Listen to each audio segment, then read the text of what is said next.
ইনি একজন মুসলিম হলেও কাওয়ালিতে রাধা কৃষ্ণের উল্লেখ করেন। शाम बने हैं राधिका, राधा बन गई शाम। যার নিজের পিতা তার প্রতিভাকে চিনতে পারেনি, আজ কাওয়ালিকে তার নামেই জানা যায়। प्रेम की माला जपते जपते आप बनी मैं शाम। উস্তাদ নুসরত ফতেহ আলী খান, যাকে আজও কাওয়ালি শাহেনশাহ বলা হয়, 13 অক্টোবর 1948 সালে পাকিস্তানের ফয়সলাবাদে তার জন্ম হয়। ছোটবেলা থেকে তার গলার আওয়াজ একটু অন্যরকম হওয়ায় তার বাবা বলেন, একে আমি ইলম তো দিয়ে দেবো, কিন্তু আল্লাহ একে আওয়াজই দেননি।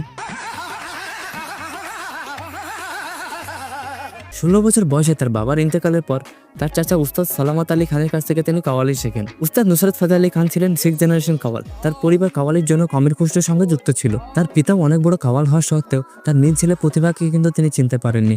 তার সত্ত্বেও উস্তাদ নুসরত ফতেহ আলী খান কাওয়ালিকে আন্তর্জাতিক স্তরে পৌঁছে দিয়েছেন তার প্রতিভার মাধ্যমে।